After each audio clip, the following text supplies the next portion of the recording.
यदि आप भी चाहते हैं कि आपकी जन्म कुंडली का अध्ययन मेरे द्वारा ठीक इसी प्रकार से वीडियो के माध्यम से निःशुल्क रूप से किया जाए, तो आप अपनी बर्थ डिटेल्स जैसे कि आप अपना नाम, अपने जन्म की तिथि, अपने जन्म का समय और अपने जन्म का स्थान, ये चारों ही चीजें किसी भी एक स्पेसिफिक प्रश्न के साथ में इसी वीडियो के कमेंट सेक्शन में दे दीजिए।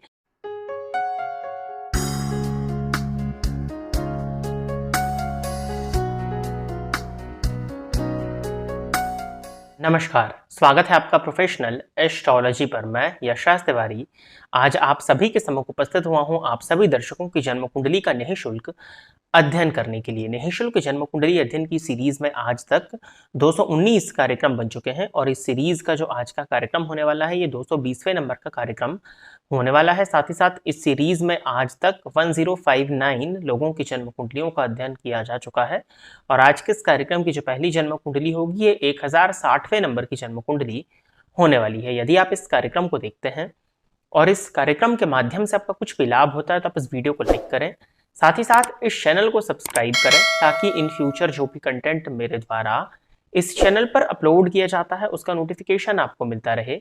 यदि इस कार्यक्रम के माध्यम से आपका कुछ भी लाभ होता है, तो आप इस वीडियो को ज़्यादा से ज़्यादा लोगों के साथ में शेयर करें ताकि और भी लोगों का लाभ हो और उसका माध्यम आप सभी दर्शक बने। यदि आप भी चाहते हैं कि आपकी जन्म कुंडली का अध्ययन मेरे द्वारा ठीक इसी प्रकार से वीडियो के माध्यम से निःशुल्क रूप से किया जाए, तो आप अपनी बर्थ डिटेल्स जैसे कि आप अपना नाम, अपने जन्म की तिथि, अपने जन्म का समय और अपने जन्म का स्थान, ये चारों ही चीजें किसी भी एक स्पेसिफिक प्रश्न के साथ में इसी वीडियो के कमेंट सेक्शन में दे दीजिए। आपकी डिटेल्स को देने के 1.5 से 2 महीने के बाद में आपकी जन्म कुंडली का अध्ययन मेरे द्वारा ठीक इसी प्रकार से यूट्यूब पर वीडियो बना करके निःशुल्क रूप से किया जाएगा। यदि आप जानना चाहते हैं कि आपका ये वर्ष कैसा जाने वाला है, आपका ये मंथ कैसा जाने वाला है, साथ ही साथ विभिन्न ग्रहों का राशि परिवर्तन प्रभाव आपके लग्न एवं आपके राशि के आधार पर क्या फल को लेकर के आ रहा है, तो हमारे इस वीडियो के डिस्क्रिप्शन बॉक्स में आपको शुरुआत में ही 2 प्लेलिस्ट का लिंक देखने में मिलेगा। उन दोनों ही प्लेलिस्ट के लिंक पर जाते ही आप अपने लग्न एवं अपने राशि के अनुसार अपने पूरे जीवन का हाल जान सकते हैं। साथ ही साथ क्या उपाय आपको करना चाहिए, जिन उपायों को करके आप अपने इस जीवन को और बेहतरीन बना सकें, इस विषय में भी चर्चा उन वीडियोस के अंत में की जा चुकी है। तो अवश्य ही इस कार्यक्रम को देखने के बाद में उस प्लेलिस्ट को चेक कर लीजिएगा। अब हम बिना विलंब किए अपने आज के इस कार्यक्रम की शुरुआत करते हैं और आज के इस कार्यक्रम की जो पहली जन्म कुंडली है, ये ठाकुर सा ऑफिशियल। तो ठाकुर सा जी हैं, ठाकुर सा जी आप तैयार रहें, आपकी जन्म कुंडली में ले रहा हूं। डेट ऑफ बर्थ इन्होंने बताया है 3 अक्टूबर 1981, 3 अक्टूबर 1981 और जन्म का समय है 1:40 AM। जन्म स्थान इन्होंने दिया है इटारसी, मध्य प्रदेश।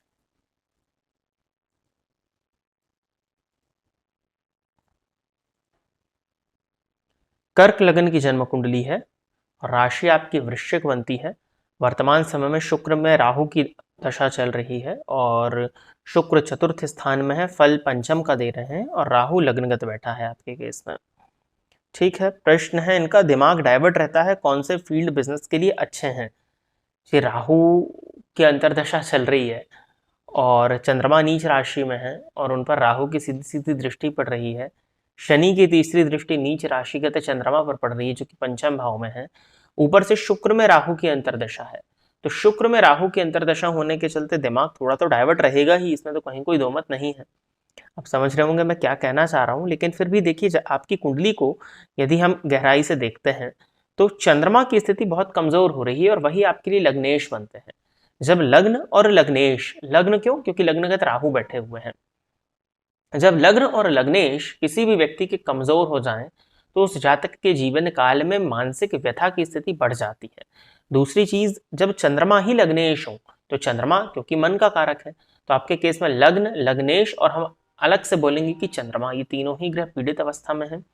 अब पूरा दारोमदार आता है सूर्य के ऊपर, तो सूर्य के पास में 15 अंश का बल है, लेकिन षडबल में वो बहुत कमजोर है। शनि से युत है, तो कहीं ना कहीं सूर्य शनि की युति में भी सूर्य का बल कुछ हद तक कम तो हो ही जाएगा, इसलिए परेशानियां आपको देखने में मिल रही हैं। अब इसके लिए आपको चंद्रमा से संबंधित कुछ उपाय करने चाहिए, सूर्य के कुछ उपाय करने चाहिए। जैसे अभी सावन का मंथ चल रहा है, तो नित्य शिव जी के मंदिर में जाकर के शिवलिंग पर दुग्ध अर्पित करिए, फिर साफ जल से उनका अभिषेक करिए, पूर्णिमा का उपवास करिए। नित्य शिवलिंग पर 1 लोटा जल यदि आप अर्पित करते हैं अपार्ट फ्रॉम सावन, तो भी ये उपाय करना आपके लिए फेवरेबल होगा, क्योंकि आपको करना चाहिए। सूर्य को नित्य जल दीजिए, सूर्य आराधना करना, सूर्य के मंत्रों का जाप करना आपके लिए फेवरेबल होगा। लग्नगत राहु होने के चलते आपको गणेश जी की आराधना करना बेनिफिशियल रहेगा। तो आप इन 3 उपायों को तो अपनी लाइफ में ऐड कर ही लीजिए, क्योंकि इन तीनों को आपको करना ही पड़ेगा हमेशा। अब रही बात जो अभी शुक्र में राहु का अंतर्दशा चल रही है, इसके लिए आप स्त्रियों का सम्मान कर सकते हैं, देवी मंदिर में जाकर के दर्शन कर सकते हैं, गणेश जी के मंदिर में जाकर के दर्शन करना, गणेश जी पर दूर्वा अर्पित करना। इन उपायों को करके आप इस परेशानी को कुछ हद तक कम कर सकते हैं। तो आप ये करिए। अब कौन सी फील्ड में बिजनेस करना चाहिए, तो अभी तक आप क्या कर रहे थे, सबसे पहले तो ये प्रश्न उठता है। यदि आप अभी तक बिजनेस कर रहे थे तो उस बिजनेस में क्या परेशानी आ गई, ये आपको बताना चाहिए था। और यदि अभी तक आप जॉब कर रहे थे तो आप एकाएक जॉब से बिजनेस की तरफ स्विच करने वाले हैं क्या, ये भी आपको बताना चाहिए था। आपकी कुंडली के व्यापार स्थान पर राहु की दृष्टि का पड़ना व्यापार भाव के स्वामी केतु की दृष्टि से दृष्ट है। और नवांश कुंडली में देखा जाए तो सप्तमपति अष्टम में सूर्य की उपस्थिति है आपके लिए सप्तम स्थान में। देखिए, अभी तो किसी भी तरह के व्यापार की शुरुआत के लिए मैं आपको सलाह नहीं दूंगा, क्योंकि वृश्चिक राशि भी आपकी है, शनि का गोचर राशि से पंचम भाव में हो रहा है, जिनकी दृष्टि सप्तम पर पड़ रही है। तो मुझे तो ऐसा लगता है कि अभी आपको कुछ समय रुकना चाहिए, और लगभग जब 2027 का सितंबर मंथ आ जाए उस समय किसी व्यापार की शुरुआत करें तो वह ज़्यादा फेवरेबल होगा, क्योंकि नए व्यापार की यहाँ पर बात हो रही है। अब कौन सा व्यापार करना चाहिए आपकी कुंडली के अकॉर्डिंग यदि मैं देखता हूँ, तो आपको गुरु से संबंधित काम यहाँ पर आ रहा है। गुरु से संबंधित व्यापार आप कर सकते हैं, शिक्षा का काम कर सकते हैं, पूजा पाठ सामग्री का काम कर सकते हैं, स्टेशनरी इत्यादि का काम कर सकते हैं। हालांकि गुरु भी आपकी कुंडली में कमजोर हो रहे हैं, D10 में तो नीच के हैं, तो फिर भी गुरु से संबंधित काम आप करें। गुरु से संबंधित काम करने में कोई बहुत दिक्कत नहीं है। इसके अलावा मंगल से संबंधित भी आप काम कर सकते हैं। कमीशन बेस्ड जो काम होता है, कमीशन का काम करना, दलाली का काम करना, प्रॉपर्टी इत्यादि का काम करना, इन कुछ कामों को करना आपके लिए मैं फेवरेबल देखता हूँ। आगे बढ़ते हैं। अगली जन्म कुंडली जो है यह है पवनीत। पवनीत जी आप तैयार रहें, आपकी जन्म कुंडली में ले रहा हूँ। डेट ऑफ बर्थ इन्होंने दिया है 29 जनवरी 1996, और जन्म का समय बताया हुआ है दोपहर के 3:35, लुधियाना पंजाब।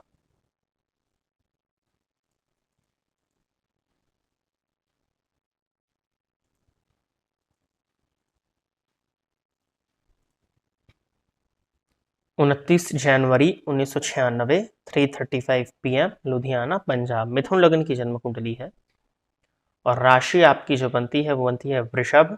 राहु में केतु का अंतर आपको चल रहा है।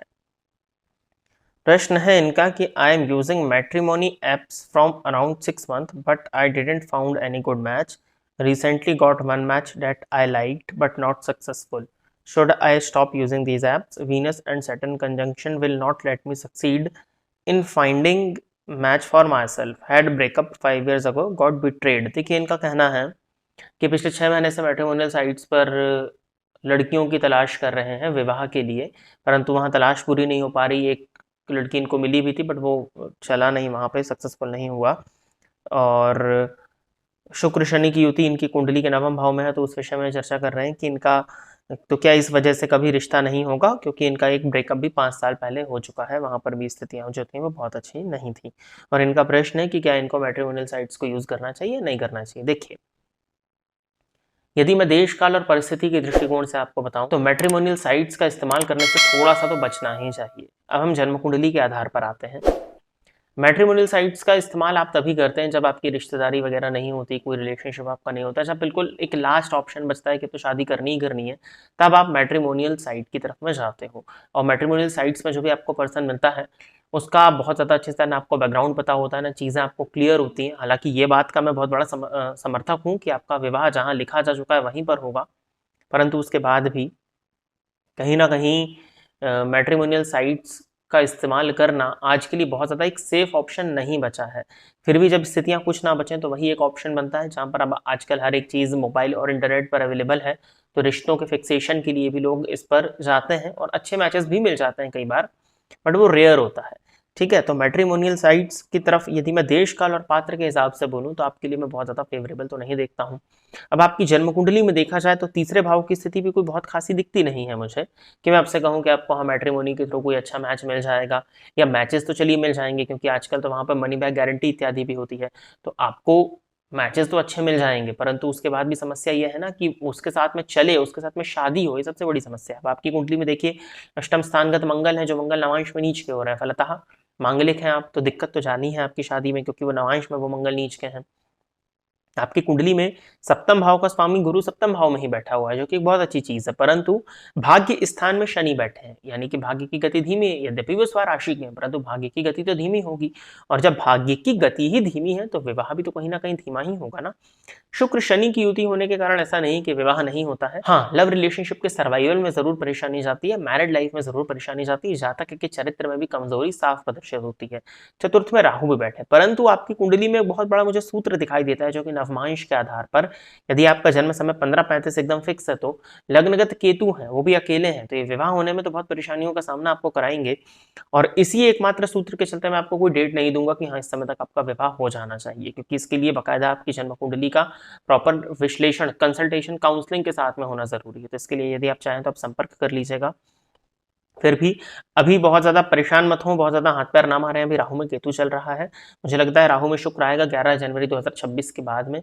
उस समय पर आप विवाह के लिए प्रयास करें, उस समय पर आप रिश्ते देखें, आपके जन्म स्थान से नॉर्थ ईस्ट या ईस्ट डायरेक्शन से शादी का रिश्ता आने की पॉसिबिलिटीज बनती हैं। मैट्रिमोनियल एप्स का कोई बहुत ज्यादा सहयोग आपकी कुंडली के आधार पर मुझे नहीं दिखता कि ये एप्स आपको सहयोग करेंगे आपको आपके विवाह के होने में। अब बाकी आप देख लीजिएगा, आप समझदार हैं, बाकी जो स्थितियां हैं वो मैंने आपको बता दी हैं। और वीनस सैटर्न कंजंक्शन जी परेशानी तो करता है, इसके लिए मैं कुछ आपको उपाय बताता हूँ। एक मंत्र नोट कर लीजिए, पत्नी मनोरमाम देही मनोरत्तानुसारिणीम तारिणीम दुर्ग संसार सागर सकुलोद्भवाम। इस मंत्र का नित्य 1 माला जाप करिए। नवरात्रि के समय में इस मंत्र का नित्य 3-3 माला जाप करिए, और अपने स्नान के जल में गुरुवार के दिन 1 चुटकी हल्दी डाल करके स्नान करिए। इन कुछ उपायों को करिए, और अभी वेट करिए जब तक शुक्र का समय नहीं आ जाता है 11 जनवरी 2026, उसके बाद में आप विवाह के लिए आगे बढ़ें या विवाह के लिए प्रयास करें, तो वो आपके लिए ज़्यादा फेवरेबल हो जाएगा। और आगे बढ़ते हैं हम। अगली जन्म कुंडली जो है, ये आईडी है अर्बन ग्रो, और जन्म कुंडली है ये किशोर कुमार प्रधान की। तो किशोर कुमार जी आप तैयार रहें, आपकी जन्म कुंडली मैं ले रहा हूँ। डेट ऑफ बर्थ है 24 अगस्त 1973, और जन्म का समय बताया हुआ है 10:30 AM। जन्म स्थान है कटक उड़ीसा।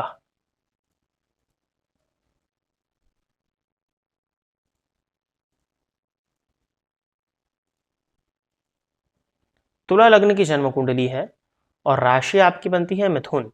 अब नवम भाव में चंद्रमा केतु और शनि की युति, फलतः आप भी मानसिक रूप से बेहद अशांत। स्वग्रही सूर्य पर शनि की दृष्टि का पड़ना जन्मांक में, और नवांश कुंडली में भी सूर्य शनि आमने सामने है, नवांश में भी चंद्रमा पर शनि की दृष्टि पड़ रही, फलतः जातक के जीवन काल में आजीवन मानसिक अशांति और आत्मविश्वास की कमी, सेल्फ डाउट की स्थिति निर्मित होती रहती है। प्रश्न इन्होंने किया है financial situation in rest of the life. देखिए आपकी कुंडली के हिसाब से यदि मैं देखूं, तो धन भाव के स्वामी मंगल सप्तम भाव में स्वग्रही होकर के बैठे हुए हैं, परंतु नवांश में वो नीच के हैं राहु के साथ में। लाभेश भी लाभ स्थान में है, परंतु शनि की दृष्टि से दृष्ट है, राहु की दृष्टि से दृष्ट है, और शुक्र 12वें भाव में बैठे हुए हैं नीच राशि में। जब शुक्र किसी भी व्यक्ति की जन्म कुंडली में 12वें भाव में नीच राशि में बैठे हों, स्पेशली यदि 12वें भाव में शुक्र बैठे हैं, तो ये व्यक्ति को अति सौभाग्यशाली बना देते हैं। ऐसा व्यक्ति भोग करने के लिए लालायित रहता है, और स्वभोग के लिए उसके बड़े धन का व्यय तो होता ही रहता है। अब जब नीच राशि में शुक्र 12वें भाव में जाकर के बैठेंगे, तो जातक अपने भोगों की पूर्ति के लिए येन केन प्रकारेण प्रयत्न करेगा। तो येन केन प्रकारेण जब वो प्रयत्न करेगा, तो वो हर एक चीज का इस्तेमाल करेगा, तो उसमें धन का व्यय होता हुआ भी साफ दिखाई दे रहा है। व्यय भाव के स्वामी जो बुध है, वो नवांश में नीच के बैठे हुए हैं जाकर के, तो कहीं ना कहीं व्यय की स्थिति है, गलत है, और इस तरह का व्यय आपका नहीं होना चाहिए था। गुरु की दृष्टि 12वें भाव पर जरूर पड़ रही, परंतु क्योंकि व्ययपति नवांश में नीच के हैं, इसके चलते व्यय बहुत फेवरेबल आपका नहीं दिख रहा है, जिसके कारण आपकी जो फाइनेंशियल कंडीशन है उसमें उतार चढ़ाव की स्थिति आजीवन बनी रहने वाली है। अब देखिए आपकी कुंडली के लाभ स्थान में सूर्य बैठे हैं, और 12वें का शुक्र क्या बता रहा है कि धन आपके पास में नहीं टिकेगा, धन का व्यय होगा। लेकिन लाभ भाव में सूर्य का होना, वो भी स्वग्रही सूर्य का होना, ये इस बात को प्रदर्शित करता है कि जातक के जीवन काल में धन आगमन की स्थिति बनी रहेगी, क्योंकि सूर्य 11वें भाव में अति विशिष्ट कारक होते हैं। अब ये सूर्य शनि और राहु की दृष्टि से दृष्ट है, फलतः धन आगमन का जो मार्ग है वो बाधित होगा, परेशानियां उसमें होंगी, परंतु फिर भी जितने धन की आवश्यकता है उतना धन का आगमन आपके पास होता रहेगा। अब धन भाव का स्वामी सप्तम भाव में आकर के स्वग्रह ही बैठा है, तो ये भी ठीक है। धन की स्थिति ऐसे जातकों के पास में होती है, राहु की दृष्टि से दृष्ट होने के कारण दाम्पत्य कलह इत्यादि की स्थिति बन जाती है और विघ्न होता है धन के आगमन में, परंतु फिर भी धन आगमन के योग आपकी कुंडली में बनते हैं। गुरु बुध का आमने सामने का संबंध आपकी कुंडली में है, हालांकि ये योग थोड़ा सा कमजोर है, लेकिन उसके बाद भी धन आगमन की स्थिति आपकी कुंडली में है। अब आप सोचें कि एकदम बहुत मिलेनियर बिलेनियर वाली स्थिति है या बहुत अच्छी धन आगमन की स्थिति, तो वो मुझे नहीं दिखती है, लेकिन हाँ, धन आगमन को लेकर के बहुत ज्यादा चिंता मत करिए। जिस तरह से क्योंकि चला आ रहा था उसी तरह से आगे भी चलने वाला है। अभी आप अपने जीवन काल की बहुत श्रेष्ठ दशा देख रहे हैं, बुध की दशा आपको चल रही है भाग्येश की, तो जिस तरह से चल रहा है उसी तरह से ये चलने वाला है।